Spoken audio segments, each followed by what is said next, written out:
प्रिय छात्राओं, आज से हम एक नया चैप्टर पढ़ेंगे, रोकड़ प्रवाह विवरण, कैश फ्लो एनालिसिस। ये चैप्टर वैसे तो आप पहले भी पढ़ चुके हैं, हम चलिए वापस एक बार इसको पढ़ते हैं। सबसे पहले तो हम ये देखते हैं कि आखिर ये कैश फ्लो एनालिसिस क्या है, इसकी क्यों आवश्यकता होती है। प्रत्येक प्रबंधक को यह जानना आवश्यक होता है कि किन किन साधनों से रोकड़ प्राप्त हुई है या किन किन साधनों में रोकड़ व्यय हो रही है। कोष प्रवाह विवरण या फंड फ्लो एनालिसिस में रोकड़ के साथ साथ हम ऐसे व्यवहारों को भी शामिल करते हैं जिनका कि संबंध रोकड़ से नहीं होता है। अतः इससे ज्ञान नहीं हो पाता है कि रोकड़ के विभिन्न सोर्सेज क्या हैं तथा रोकड़ के इन सोर्सेज का व्यवसाय में किस प्रकार से प्रयोग हो रहा है। यह जानकारी हमें रोकड़ प्रवाह विवरण के माध्यम से प्राप्त होती है। इस प्रकार रोकड़ प्रवाह विवरण एक निश्चित अवधि में किसी व्यवसाय द्वारा रोकड़ प्राप्तियों एवं भुगतानों की जानकारी प्रदान करता है। अब हम देखते हैं रोकड़ प्रवाह विवरण का क्या अर्थ है और इसकी क्या परिभाषा है।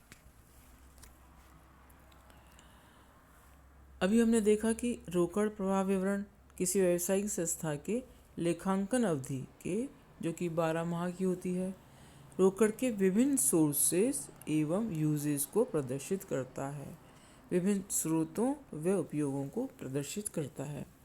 यह विवरण यह बताता है कि व्यवसाय में किन किन सोर्सेस से रोकड़ प्राप्त हुई है तथा किस प्रकार से विभिन्न उपयोग किए गए हैं। लेखा मानक 3 के अनुसार रोकड़ प्रवाह विवरण हेतु रोकड़ से आशय रोकड़ कोषों से लिया जाता है, जैसे कि cash in hand, demand deposits in bank, cash equivalents जो कैश के तुल्य हैं, इसको शामिल किया जाता है। और रोकड़ तुल्यों से आशय अल्पकालीन तथा तुरंत तरल होने योग्य विनियोगों से लगाया जाता है, जिनमें कि मूल्यों में परिवर्तन के कारण कोई जोखिम नहीं होती है। भारत के institute of cost and works accountants के अनुसार रोकड़ प्रवाह विवरण किसी दी हुई अवधि में रोकड़ आवश्यकताओं के निर्धारण एवं उसकी पर्याप्त व्यवस्था के उद्देश्य से विभिन्न शीर्षकों के अंतर्गत रोकड़ के साधनों एवं उसके उपयोगों से बनाया गया रोकड़ के प्रवाह का विवरण है। अब हम देखते हैं कि रोकड़ प्रवाह विवरण के तत्व क्या हैं या विशेषताएं कौन कौन सी हैं। इसमें पहला है कि रोकड़ शेष। सबसे पहला है रोकड़ शेष।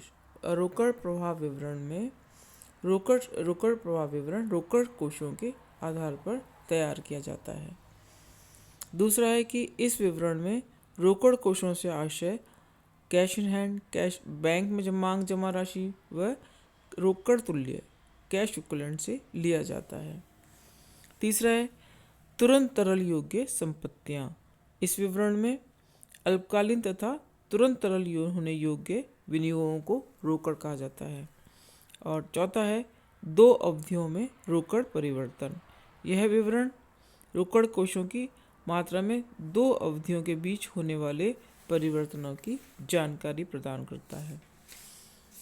इसके बाद हम देखेंगे रोकड़ प्रवाह विवरण के उद्देश्य। रोकड़ प्रवाह विवरण के उद्देश्य में सबसे पहला है विभिन्न वर्षों के रोकड़ प्रवाह विवरणों के विश्लेषण द्वारा भविष्य में रोकड़ के विभिन्न स्रोतों एवं उपयोगों का पूर्वानुमान लगाया जाता है। दूसरा है रोकड़ प्रवाह विवरण द्वारा वित्तीय नीतियों के निर्धारण एवं उनमें समन्वय स्थापित करने में सहायता मिलती है। तीसरा है रोकड़ प्रवाह विवरण नगद कोषों की स्थिति में हुए परिवर्तनों का विश्लेषण करने में सहायक सिद्ध होता है।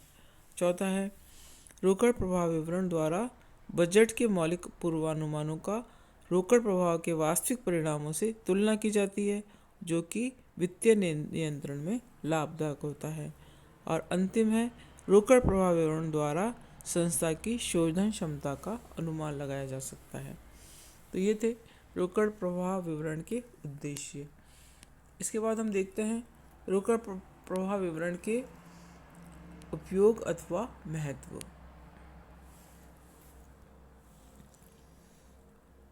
इसमें सबसे पहला है रोकड़ के आवागमन को प्रकट करना। जैसे कि हमने अर्थ में देखा, परिभाषा में देखा, उद्देश्यों में देखा कि रोकड़ प्रवाह विवरण का सबसे प्रमुख उद्देश्य क्या है, रोकड़ के आवागमन को प्रकट करना। इस विवरण के माध्यम से रोकड़ में कमी व वृद्धि व इसके कारणों का विश्लेषण किया जाता है। यह विवरण उन परिस्थितियों को भी व्याख्या करने में सहायक होता है जिसमें बाहरी शुद्ध लाभों के बावजूद रोकड़ शेष में कमी या बाहरी शुद्ध हानि के बावजूद रोकड़ शेष में वृद्धि होती है। दूसरा है आंतरिक वित्तीय विवरण में प्रबंधक में सहायक। रोकड़ प्रवाह विवरण के माध्यम से रोकड़ के विभिन्न स्रोतों व उपयोगों का ज्ञान होता है, जिससे प्रबंधकों को संस्था के आंतरिक वित्तीय प्रबंधन जैसे कि संयंत्र स्थापना, लाभांश भुगतान, ऋणों के शोधन आदि से संबंधित नीतियों के निर्धारण में सहायता प्राप्त होती है। तीसरा है वित्तीय नियमों के नियोजन एवं समन्वय में सहायक। वित्तीय नीतियों के नियोजन का प्रमुख आधार रोकड़ होती है।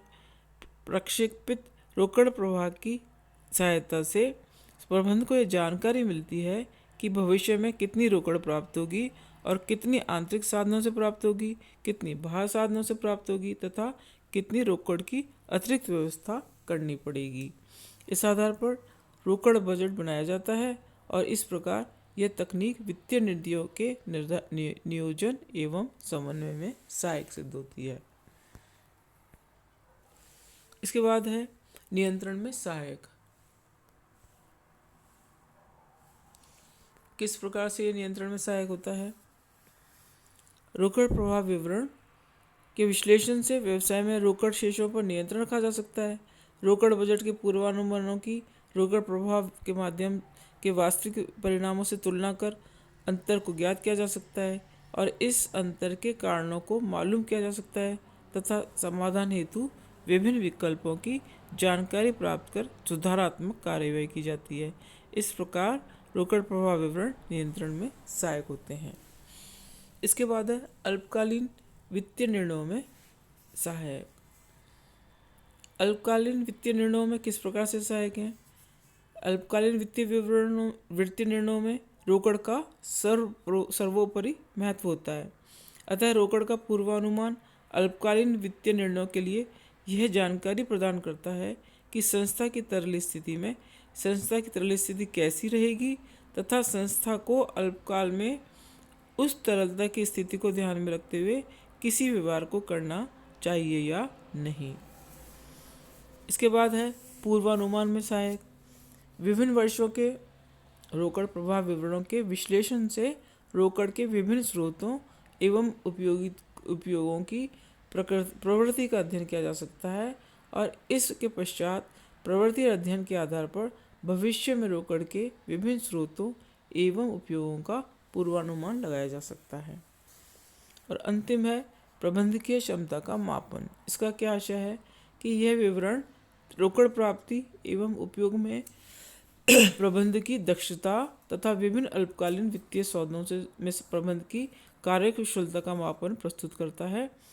विक्रय प्रबंधक की वसूली नीति में दक्षता परीक्षण की यह एक महत्वपूर्ण युक्ति है। इस प्रकार से हमने देखा कि रोकड़ प्रवाह विवरण के उपयोग या महत्व क्या क्या है।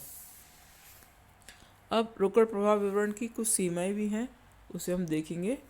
इसमें पहला है कि रोकड़ प्रवाह विवरण में जैसे कि मैंने बताया केवल कि रोकड़ कोषों के आगमन एवं बहिर्गमन को प्रस्तुत करता है। रोकड़ कोषों में शामिल रोकड़ तुल्य मदों के कारण तरलता का सही ज्ञान नहीं हो पाता है। दूसरा है कि रोकड़ प्रवाह विवरण आय विवरण व रोकड़ बजट का स्थापन नहीं लेता है। यह आय विवरण व रोकड़ बजट के कार्य नहीं कर सकता है। तीसरा है रोकड़ प्रवाह विवरण में रोकड़ कोषों को परिभाषित करना बहुत कठिन कार्य है। और चौथा है, रोकड़ प्रवाह विवरण तैयार करना केवल सूचीबद्ध कंपनियों हेतु आवश्यक है, अतः अन्य कंपनियों को अनावश्यक रूप से तैयार नहीं करती है। ये थी रोकड़ प्रवाह विवरण की सीमाएं। अब हम देखेंगे रोकड़ प्रवाह विवरण एवं कोष प्रवाह विवरण में क्या अंतर है। इसमें सबसे पहले हम उद्देश्य के आधार पर देखेंगे कि दोनों में क्या अंतर है। रोकड़ प्रवाह विवरण का उद्देश्य तो वर्ष के दौरान रोकड़ कोषों के स्रोतों एवं उपयोगों को प्रदर्शित करना है, जबकि कोष प्रवाह विवरण का उद्देश्य कार्यशील पूंजी के स्रोतों एवं उपयोगों को प्रदर्शित करना है। दूसरा है विषय सामग्री क्या है। रोकड़ प्रवाह विवरण की विषय सामग्री हस्तस्थ रोकड़ यानी कैश इन हैंड, बैंक में मांग जमा व रोकड़ तुल्य से है, जबकि कोष प्रवाह विवरण की विषय सामग्री कार्यशील पूंजी होती है। तीसरा है लेन देनों का प्रभाव। रोकड़ प्रवाह विवरण में लेन देनों का रोकड़ कोषों पर प्रभाव देखा जाता है। कोष प्रवाह में लेन देनों का कार्यशील पूंजी पर प्रभाव देखा जाता है। चौथा है उपयोगिता। रोकड़ प्रवाह विवरण अल्पकालीन विश्लेषण के लिए उपयोगी है और कोष प्रवाह विवरण दीर्घकालीन विश्लेषण के लिए अधिक उपयोगी होती है। इसके बाद है लाभ हानि खाते का विश्लेषण। रोकड़ प्रवाह विवरण हेतु लाभ हानि खाते को व्यापारिक पद्धति से रोकड़ पद्धति में बदलकर परिचालन क्रियाओं से रोकड़ की गणना की जाती है।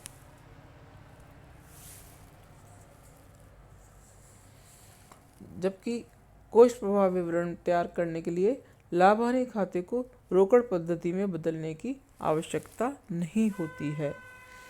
इसके बाद है कार्यशील पूंजी के विवरण का निर्माण।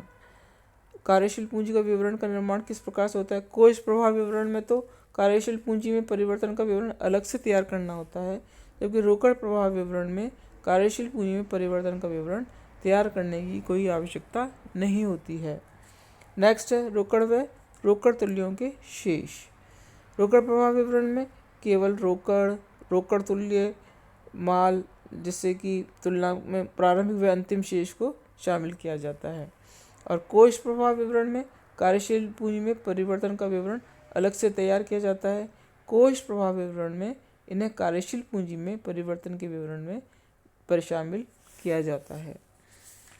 इसके बाद है क्षेत्र क्या है। रोकड़ प्रवाह विवरण का शेष कोष प्रवाह विवरण की तुलना में संकुचित होता है। कोष प्रवाह विवरण का क्षेत्र अपेक्षाकृत विस्तृत होता है। वस्तुतः इसमें रोकड़ कार्यशील पूंजी का यह एक अंग होती है। सुदृढ़ता का अर्थ। रोकड़ प्रवाह विवरण में सुदृढ़ता रोकड़ स्थिति में लगाया जाता है तथा ऐसी होने के कारण रोकड़ अंतर्वाह आवश्यक है, और कोष प्रवाह विवरण में सुदृढ़ता का अर्थ कार्यशील पूंजी कोषों को सुदृढ़ता देना होता है तथा कार्यशील पूंजी की सुदृढ़ता के लिए रोकड़ अंतर्वाह का होना आवश्यक नहीं है। और लास्ट है प्रकाशन। लेखांकन मानक 3 के अनुसार रोकड़ प्रवाह विवरण का प्रकाशन सूचीबद्ध कंपनियों के लिए अनिवार्य है और कोष प्रवाह विवरण का प्रकाशन अनिवार्य नहीं है। तो ये हमने देखा रोकड़ प्रवाह विवरण और कोष प्रवाह विवरण में क्या अंतर था। इसी प्रकार से रोकड़ प्रवाह विवरण व आय विवरण में भी अंतर बताया गया है। इसमें पहला है उद्देश्य। रोकड़ प्रवाह विवरण का प्रमुख उद्देश्य हम बार बार देख रहे हैं कि वर्ष के दौरान रोकड़ कोषों के स्रोतों एवं उपयोगों की जानकारी प्राप्त करना है, जबकि आय विवरण का उद्देश्य लेखा अवधि के दौरान व्यवसाय की लाभार्जन स्थिति में क्या परिवर्तन हुआ या कितनी है, कैसी है, ये जानकारी प्राप्त करना होता है। दूसरा है लेखांकन का आधार। रोकड़ प्रवाह विवरण को लेखांकन का रोकड़ आधार कैश बेस पर तैयार किया जाता है और आय विवरण को लेखांकन के उपार्जन अधिकार एक्रूड बेसिस पर तैयार किया जाता है।